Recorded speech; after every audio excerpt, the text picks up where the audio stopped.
তো এখন 7.5 ভরি স্বর্ণের দাম বর্তমান বাজারে, আজকের বাজারে কি পরিমাণ বলেন তো? অনেক না? অনেক। এখন আজকে ভরি যদি 2.5 লক্ষ টাকা ধরি আমি, 2.5 লক্ষ টাকা ধরলে 7.5 ভরির দাম কত আসে? হ্যাঁ, 17.5 লাখ। তো 17.5 লাখ টাকার মালিক হলে জাকাত দিতে হবে। খেয়াল করেন। তো এই ব্যক্তি কি ধরে রেখেছে যে আমি তো নেশার পরিমাণ স্বর্ণের মালিক হই নাই, আমার কাছে 2-3 ভরি স্বর্ণ আছে, আমার কাছে 1 ভরি স্বর্ণ আছে, আমার কাছে কিছু রূপা আছে, কিছু টাকা আছে, সব মিলে 7.5 ভরির সমপরিমাণ নয়, এজন্য তিনি জাকাত আদায় করে না। কথা বুঝতে পেরেছেন? এখন এই ব্যাপারে সে মাসালাও ওলামায়ে কেরামের শরণাপন্ন না হয়ে নিজের মন মতো চলে যাচ্ছে। কিন্তু ইসলাম কি বলে, শরিয়া কি বলে? শরিয়া কথা হচ্ছে, যদি কোনো ব্যক্তির কাছে মিক্স অ্যাসেট থাকে, অ্যাসেট অর্থাৎ মিশ্র সম্পত্তি থাকে, কিছু স্বর্ণ থাকে, কিছু রূপা থাকে, কিছু পয়সা থাকে, বা স্বর্ণের সাথে যে কোনো এক প্রকারের তার সম্পত্তি আছে, কিছু রূপা আছে, অথবা কিছু টাকা আছে, অথবা কিছু ব্যবসার পণ্য আছে, এই দুইটা মিলে যদি রূপার নেশাবের সমপরিমাণ হয়ে যায়, তখন কিন্তু তার উপর জাকাত ফরজ হয়ে যায়।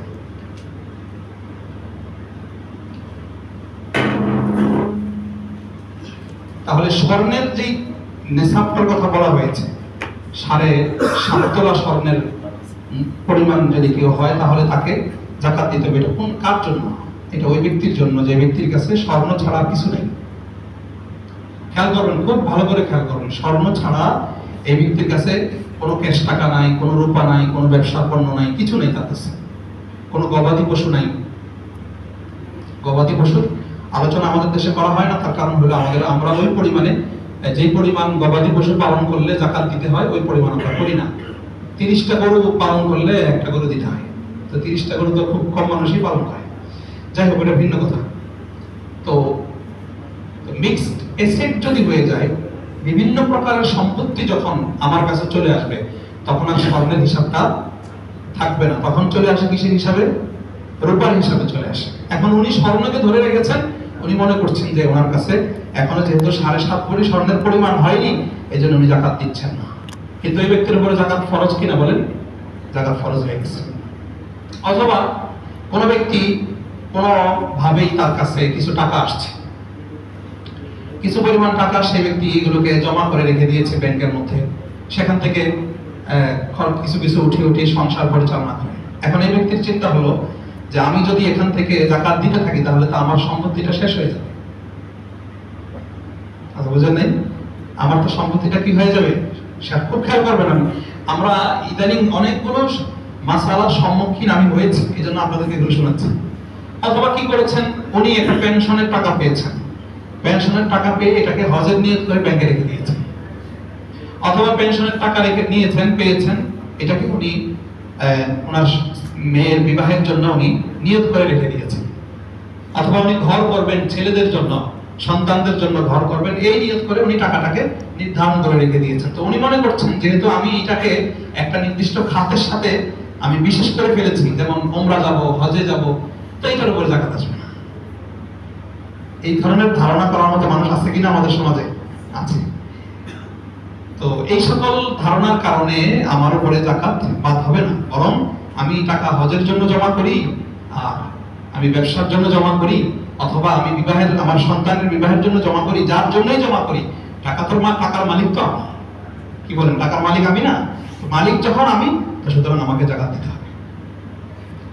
তো এই যে কিছু উদাহরণ আপনাদের সামনে আমি উল্লেখ করলাম, যে জাকাত সে মনে করছে তার উপর জাকাত ফরজ হয়নি, কিন্তু আসলে ফরজ হয়ে গেছে। কেন? তার জাকাতের মাসাইল সংক্রান্ত বিষয়ে তার সম্যক অবগতি নাই, তার ধারণা না থাকার কারণে সে নিজেকে জাকাতের ফরজ হওয়ার উপযুক্ত মনে করছে না, সুতরাং জাকাত দিচ্ছে না। তো জাকাত যারা দিচ্ছেন না, তাদের মধ্যে থেকে কয়টা শ্রেণী হলো? 2টা শ্রেণী। এক শ্রেণী হচ্ছে ইচ্ছাকৃতই দিচ্ছেন না, আর এক শ্রেণী ইচ্ছা আছে কিন্তু সে মনে করছে যে তার উপর জাকাত ওয়াজিব না। এবার আসেন, যারা জাকাত প্রদান করছেন তাদের মধ্য থেকে দুই শ্রেণী। এক শ্রেণী একেবারে সঠিকভাবে সব মাসআলা মাসাইল জেনে সব পুঙ্খানুপুঙ্খানুভাবে হিসাব করে জাকাত দিচ্ছেন, এক শ্রেণী। আরেক শ্রেণী সে জানেন যে তার উপরে জাকাত ফরজ এবং সে জাকাতও আদায় করছেন, কিন্তু তার আদায়টা অপূর্ণাঙ্গ। আদায়টা কি হচ্ছে বলেন? অপূর্ণাঙ্গ হচ্ছে। অপূর্ণাঙ্গের কারণ কি? অপূর্ণাঙ্গের একটা কারণ হচ্ছে সে সঠিক পদ্ধতিতে জাকাত দিচ্ছে না। সঠিক পদ্ধতিতে জাকাত দিচ্ছে না অর্থ কি? অর্থ হলো, যেমন আমার কাছে গত কালকে এক ব্যক্তি, উনি জাকাত দিয়েছেন, আমাদের রূপায়ণ সিটের কেউ না, বাহিরের এক ব্যক্তি, তো উনি জাকাত দিয়েছেন। তো আমাকে উনি কোন কোন খাতে জাকাত দিয়েছেন এর একটা সামারি আমাকে পেশ করেছেন। তো আমি দেখলাম উনি জাকাত দিয়েছেন কোথায়। উনি একটা ফ্যাক্টরির মালিক। উনি জাকাত দিয়েছেন কোথায়? ওনার ফ্যাক্টরিতে যত পানি আসছে সারা বছর পান করার জন্য, পানির বিল জাকাত ফান্ড থেকে। খেয়াল করবেন, ওনার ফ্যাক্টরির কর্মচারীদের বোনাস, 2 ঈদের বোনাস জাকাত ফান্ড থেকে। ওনার ফ্যাক্টরির আপনার ইমাম মুয়াজ্জিন খাদেমের বেতন, এগুলো হচ্ছে জাকাত ফান্ড থেকে। খেয়াল করতেছেন আপনারা?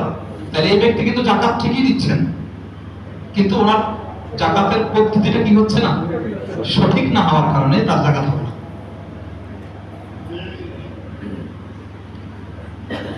তাহলে জাকাত যারা প্রদান করছেন তাদের বিশাল একটা অংশ, এবং যে জাকাত ঠিকই দিচ্ছেন কিন্তু পদ্ধতিগত ভুলের কারণে জাকাতগুলো সঠিকভাবে আদায় হচ্ছে না। তো পদ্ধতিগত ভুলের এক নাম্বার মনে রাখেন, এক নাম্বার হচ্ছে নিয়ত সঠিক নয়। কি নয় বলেন? নিয়ত সঠিক না। আমি ওয়াজ করতেছি না, আমি মাসআলা শোনাচ্ছি আপনাদেরকে। নিয়ত সঠিক না। নিয়ত সঠিক না অর্থ কি? যদি জাকাত না দেয় তাহলে মানুষ কি বলবে? এই হচ্ছে নিয়ত সঠিক না। জাকাত দিচ্ছে, তিনি যে জাকাত দেন এটার প্রচার প্রসারের জন্য দিচ্ছেন, নিয়ত সঠিক না। তো যদি নিয়ত সঠিক না থাকে তাহলে এই ব্যক্তির জাকাত আদায় হবে না। বুঝতে পেরেছেন? দ্বিতীয় নাম্বার, নিয়ত সঠিক হয়েছে কিন্তু উনি ওনার যে পরিমাণ আছে, জাকাতের যে পরিমাণ আছে, কত পার্সেন্ট? 2.5%। উনি 2.5% দিচ্ছেন না, উনি হিসাব না করে আনুমানিক দিয়ে দিচ্ছেন। আনুমানিক সারা বছর বিভিন্ন সময় বিভিন্ন ফকিরকে মিসকিনকে রাস্তায় ঘাটে, ওনার অফিসে, বিভিন্ন জায়গায় বিভিন্ন সময় দিয়েছেন। জিজ্ঞেস করলাম জাকাত দিয়েছেন কিনা? হুজুর সারা বছর তো দান করেছি।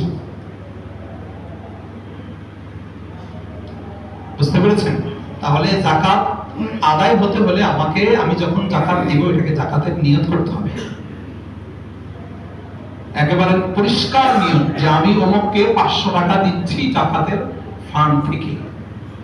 এই পরিষ্কার নিয়ত থাকবে। আমি আমার এক কর্মচারী, হতে পারে সে গরিব, আয়েশা বলল তার একটা অভাবের কথা আপনার সামনে উপস্থাপন করলো, আপনি তাকে 5000 টাকা দিয়ে দিলেন, কোনো নিয়ত করলেন না, কিছুই করলেন না, এমনিতে দিয়ে দিলেন। আর বছরের শেষে যদি আপনি এটা জাকাতের অ্যামাউন্টকে কাউন্ট করার পরে সেখান থেকে 5000 টাকা বাদ দেওয়ার সুযোগ থাকবে না। বরং পরিষ্কার নিয়ত, আমাকে ক্লিয়ার নিয়ত থাকতে হবে যে এটা আমি জাকাতের ফান্ড থেকে দিচ্ছি। 3 নম্বর হচ্ছে, যাকে আপনি জাকাত দিচ্ছেন তাকে এই সম্পত্তিটার মালিক বানিয়ে দিতে হবে। এটা আপনি তাকে দেওয়ার পরে তার এই টাকার উপরে আপনার কোনো তাসরুফ, আপনার কোনো কর্তৃত্ব সেখানে চলবে না।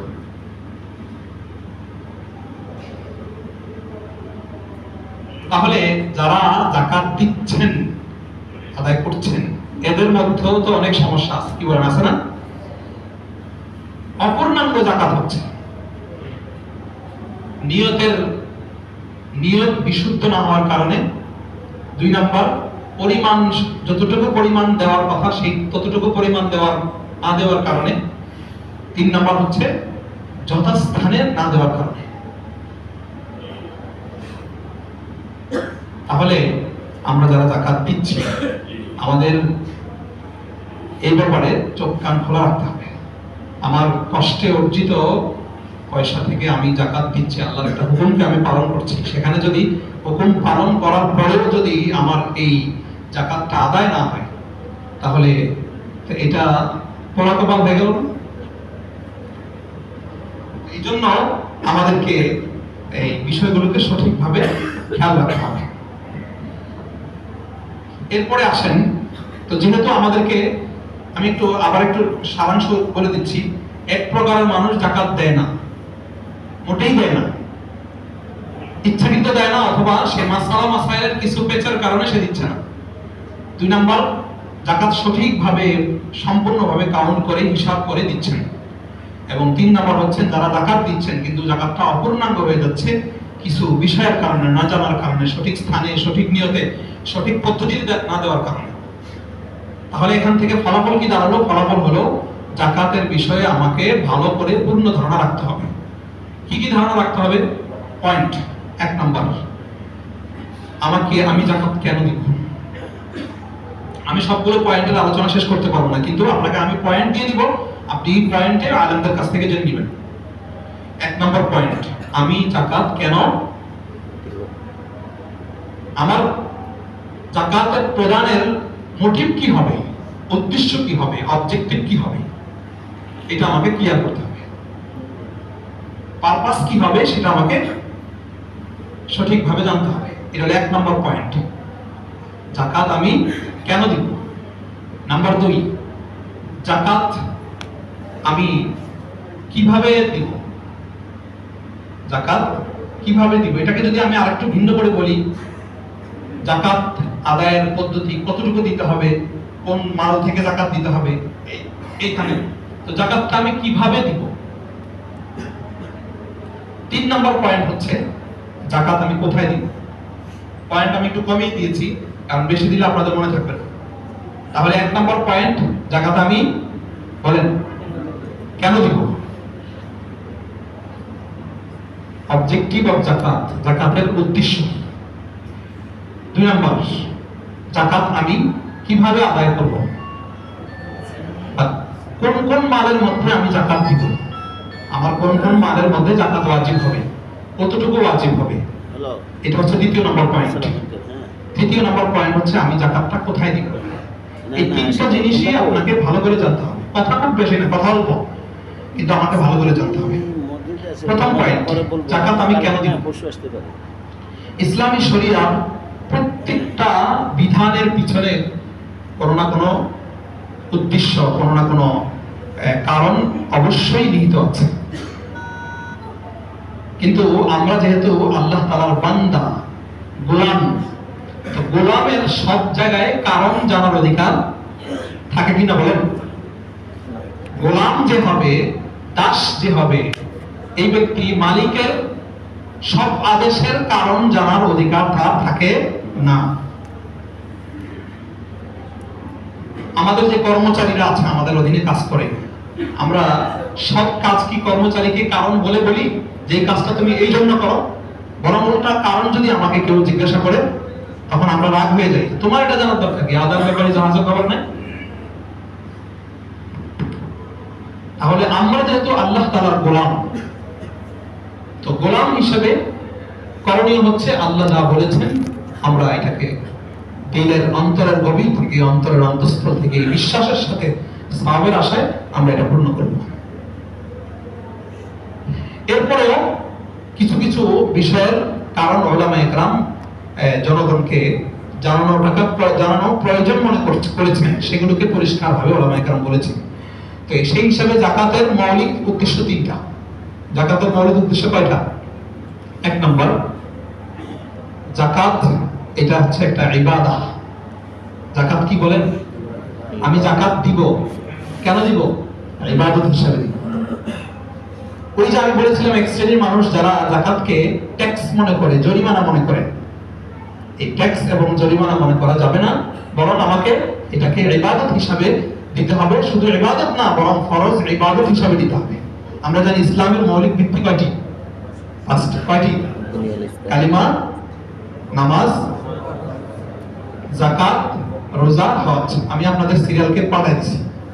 আপনারা কি বলেছেন? কালিমা, নামাজ, তারপরে বলেছেন রোজা, এরপরে হজ, এরপরে যাকাত। কোরআনের কোন আয়াতে, রাসূলের কোন হাদিসে এই সিরিয়াল নেই। যাকাতকে সবাই শেষে নেওয়া হয়েছে কেন? এটা একটা ফাঁকি। বরং আকিমুস সালাতা ওয়া আতুস যাকাত, সালাত যাকাত 28 জায়গায়, কত জায়গায় আসছে? যেখানেই সালাত সেখানেই যাকাত। তো যেখানেই সালাত সেখানেই যাকাত, দুইটাকে উলামায়ে কেরাম বলেছেন এটা যমজ ভাইয়ের মতো। সালাত আর যাকাত কিসের মতো? যমজ। তাও আমানে as-সালাতু ওয়াজ-যাকাতু তাও আমানে ফিল কোরআন। তাও আমন মানে আরবি ভাষার তাও আমন হলো যে যমজ। তো যাকাত এবং সালাতের বিষয়টা কোরআনের মধ্যে যমজের মতো এসেছে। তাইলে আমি যমজকে সরায় কোথায় নিয়ে গেলাম? সিরিয়াল অনেক দূরে নিয়ে গেলাম। এজন্য আমি সিরিয়াল কি দিলাম? কালিমা, নামাজ, রোজা, হজ, যাকাত। যাকাত যত দূরে চলে গেছে, যাকাতের প্রতি অবহেলাটাও তত বেশি চলে আসছে। এজন্য যাকাতের সিরিয়াল কোরআন এবং হাদিসের দৃষ্টিকোণ থেকে যাকাতের স্থান কত নম্বরে? 2 নম্বর। বলেন 3 নম্বর। কালিমা, এরপরে নামাজ, এরপরে হলো যাকাত। তো ইসলামের ফরজ বিধানের মধ্য থেকে গুরুত্বপূর্ণ অন্যতম হচ্ছে যাকাত। তো এই যাকাতকে যখন আমি আদায় করব, তখন আমাকে ইবাদত হিসাবেই কি করতে হবে? বলেন, সবাই বলেন, যাকাত দেওয়া কি ইবাদত? যাকাত দেওয়া ফরজ, ইবাদত। ইবাদত হিসাবে যাকাতকে আদায় করতে হবে। বাধ্যবাধকতা, চাপের কারণে কে কি বলবে না বলবে, এই ধরনের যদি আমি এখানে যুক্ত করি, তাহলে আমার যাকাতটা সম্পূর্ণ বিফলে চলে যাবে। এজন্য আমাকে আগে মাইন্ডসেটটা ঠিক মাইন্ডসেটই করতে হবে যে আমি যাকাত দেব কেন? 1 নম্বর, যাকাত দিব আমি ইবাদতের জন্য, আল্লাহর সন্তুষ্টির জন্য, আল্লাহর হুকুম আদায় করার জন্য দেব। আল্লাহ কোরআনে বলেছেন, রাসূল হাদিসে বলেছেন, এই জন্য আমি যাকাত দিব। তাছাড়া এর যুক্তিকতাও তো আছে। আমাকে যেই মাল, আমি যেই মাল অর্জন করছি বাহ্যিকভাবে, এই মাল কি আমার? বলেন না, এই মাল কি আমার? এই মাল কার দেওয়া? আল্লাহর দেওয়া। আল্লাহর দেওয়া। তো যেহেতু মাল আল্লাহর দেওয়া, তো আল্লাহর দেওয়া মাল আমি হলাম পাহারাদার। তা আমি যেহেতু পাহারাদার, পাহারাদারের দায়িত্ব কতটুকু থাকে? মালিক যতক্ষণ পর্যন্ত পাহারা দিতে বলেছে, যেই পরিমাণ পাহারা দিতে বলেছে ওই পরিমাণই সে পাহারা দিবে। এখন মালিক আমাকে পাহারা দিতে বলেছে কত পার্সেন্টের ভিতরে? 97, 97.5 পয়েন্টের মধ্যে বলছে যে তোমার পাহারা, আর 2.5% আমাকে দিয়ে দাও। কি বলেন? এই কাজ যদি কোনো মালিক তার কর্মচারীকে বা পাহারাদারকে, সিকিউরিটি গার্ডকে যদি বলে, তাহলে সিকিউরিটি গার্ডকে মাইন্ড করবে সেখানে? সে বলবে আমার মালিককে যা বলছে সব ওনারই। 100%-এর মধ্যে 2.5%ও না, 97.5%ও না। তো সুতরাং উনি যতটুকুর মধ্যে বলে আমি ততটুকুই করবো, এর বেশি করার কি দরকার আছে?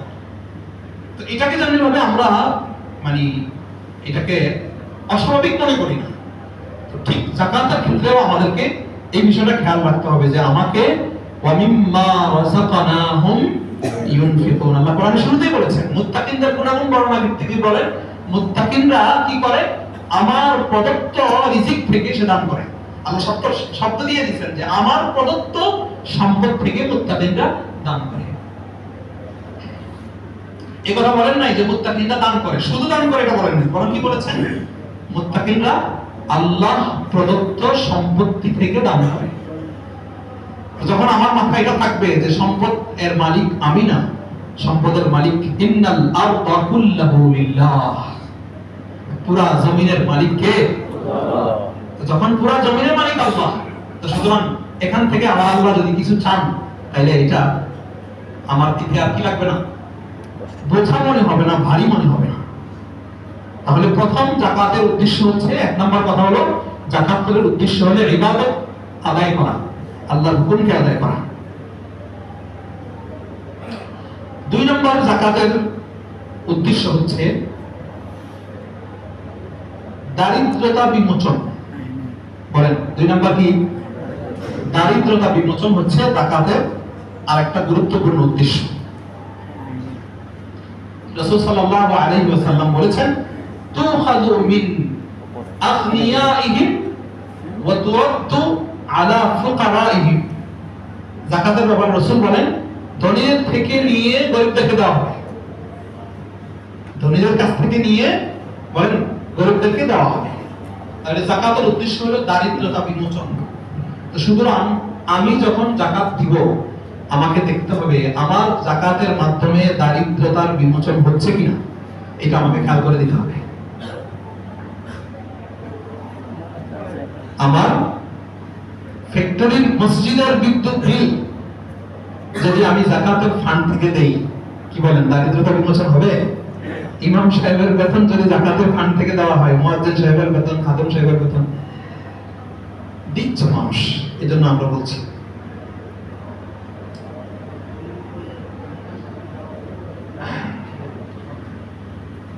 তো এজন্য আমাদেরকে খেয়াল করতে হবে যে আমার যাকাতের মাধ্যমে, দান সাদাকার কথা বলছি না আমি, জেনারেল দান, জেনারেল সাদাকা ভিন্ন বিষয়, কিন্তু আপনার যাকাতের ব্যাপারে কোরআনের মধ্যে খাত নির্ধারণ করে দেওয়া আছে। আমরা পর্যায়ক্রমে আলোচনায় যাচ্ছি। তাহলে যাকাতের 2 নম্বর কারণ উদ্দেশ্য কি পেলাম?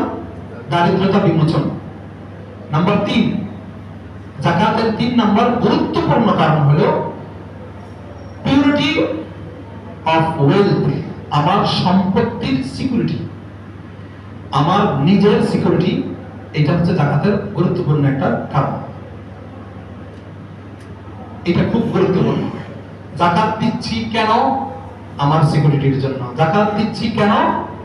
আমার সম্পত্তির সিকিউরিটির জন্য, পিউরিটির জন্য, পবিত্রতার জন্য। তাহলে যাকাতের 3টা মৌলিক কারণ আমরা পেলাম। 1 নম্বর, যাকাত ইবাদতের উদ্দেশ্যে দিব। 2 নম্বর, যাকাত এমন ভাবে দিব যাতে করে দারিদ্র্যের বিমোচন হয়। 3 নম্বর, যাকাত দিব আমার সম্পত্তি এবং আমার ব্যক্তি, আমার প্রতিষ্ঠান, আমার পরিবার সকলের সিকিউরিটি এবং পবিত্রতার জন্য দিব।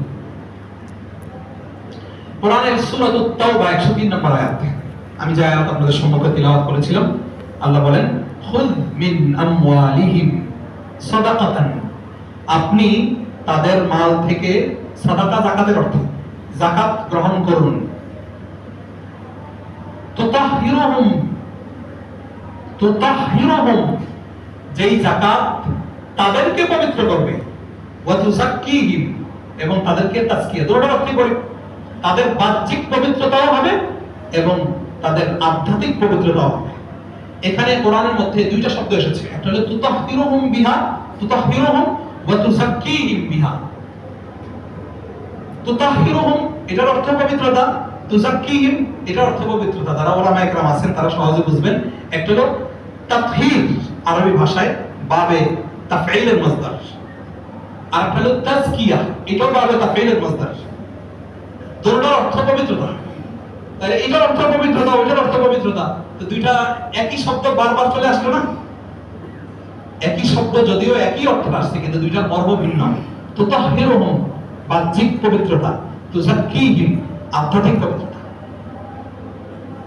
তাহলে যাকাতের মাধ্যমে বাহ্যিক পবিত্রতাও হবে এবং যাকাতের মাধ্যমে আধ্যাত্মিক পবিত্রতাও হবে। আধ্যাত্মিক পবিত্রতা কিভাবে হবে? যে আধ্যাত্মিক পবিত্রতা আসবে এভাবে যে আমার অন্তর থেকে যাকাত আদায়ের মাধ্যমে সম্পদের প্রতি যে লোভ আছে এটা আল্লাহ তাআলা দূর করে দিবেন। সম্পদের লোভ এটা মানুষের বাহ্যিক রোগ না অন্তরের রোগ? আমার কথা বুঝতে কষ্ট হচ্ছে আপনাদের? সম্পদের লোভ এটা কিসের রোগ? অন্তরের রোগ। বখিল যাকে বলে, বখিল, কৃপণতা, এটা কিসের রোগ? অন্তরের রোগ। তো যাকাত আদায়ের মাধ্যমে আল্লাহ তাআলা মাল কেন্দ্রিক অন্তরের যে রোগগুলো হয় এই রোগ থেকে আল্লাহ তাআলা মুক্তি দিবেন। তাহলে আধ্যাত্মিক পবিত্রতা হয়ে গেল। আর বাহ্যিক পবিত্রতা কিভাবে হবে? বাহ্যিক পবিত্রতা এইভাবে হবে, রাসূল সাল্লাল্লাহু আলাইহি ওয়াসাল্লাম বলেন মা তালিফা মালুন ফি বাররিন ওয়ালা বাহরিন ইল্লা বিহাবসিজ যাকাত। ওমর ইবনে খাত্তাব রাদিয়াল্লাহু আনহু থেকে বর্ণিত হাদিস, রাসূল সাল্লাল্লাহু আলাইহি ওয়াসাল্লাম বলেন, আখরাজাহু তাবারানী, ইমাম তাবারানী রাহিমাহুল্লাহ এই হাদিসটি ওনার কিতাবে মুসনাদ উল্লেখ করেছেন। যে এই হাদিসের মধ্যে কি বললেন রাসূল সাল্লাল্লাহু আলাইহি ওয়াসাল্লাম? রাসূল বলেন স্থলে এবং জলে যখনই কোথাও মালের উপরে কোনো বিপদ আসে, মা তালিফা, তালিফ মানে ধ্বংস হওয়া, মা তালিফা মালুন ফি বাররিন ওয়ালা বাহরিন, বাররুন স্থলে যদি কোনো মালের কারো মাল ধ্বংস হয়ে যায়, জলে যদি কারো মাল ধ্বংস হয়ে যায়, রাসূল বলেন এর পিছনে কারণ কি? ইল্লা বিহাবসিজ যাকাত, যাকাত না দেওয়ার কারণে।